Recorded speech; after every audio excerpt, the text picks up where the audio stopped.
gambaran kondisi perusahaan di tengah harga komoditas khususnya nikel yang juga saat ini masih dalam kondisi bearish, tapi ketika di 2025 cukup banyak Pak tambahan beban bagi para perusahaan.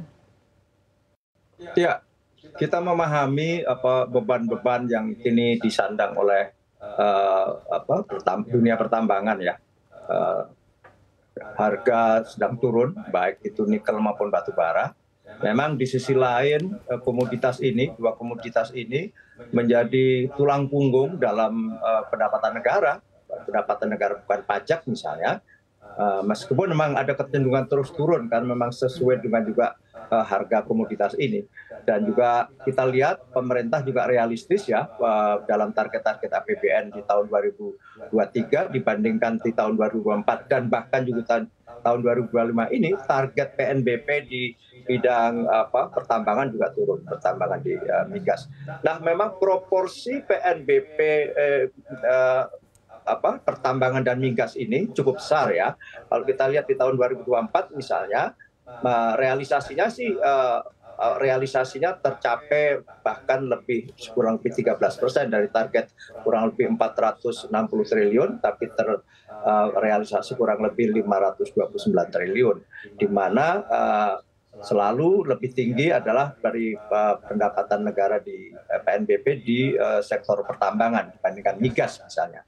Karena memang migas terus-menerus turun, lifting minyak misalnya terus turun, sementara memang gas, beberapa sumur gas yang diharapkan akan mendongkrak produksi gas dalam negeri masih dalam proses untuk di upstream. Nah, kembali kepada persoalan tadi yang sebagaimana disampaikan Mbak Medi ya, bahwa betul misalnya ongkos produksi memang naik karena ada misalnya ada mandatori untuk B40 dari B30, B35 yang sekarang per liternya itu karena ini non subsidi kurang lebih 22.600 ya. Naik kurang lebih 10% dari sebelumnya yang kurang lebih 19.000.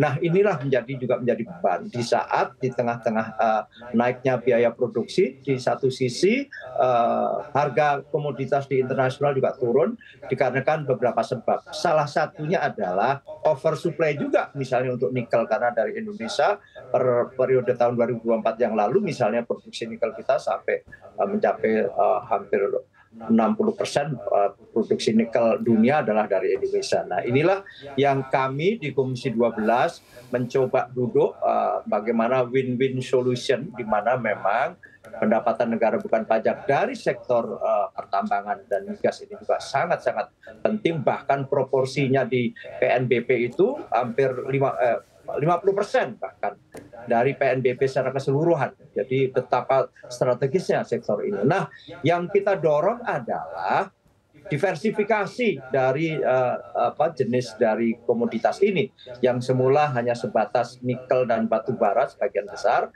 dan juga ada tembaga, konsentrat tembaga. Nah, juga ke depan terus kita dorong diversifikasi dari jenis komoditas tersebut. Nah kita beruntung hari ini ada komoditas lain yang harga internasional lagi naik, tetapi justru itulah yang menjadi beban juga di sektor pertambangan, yakni adalah CPO.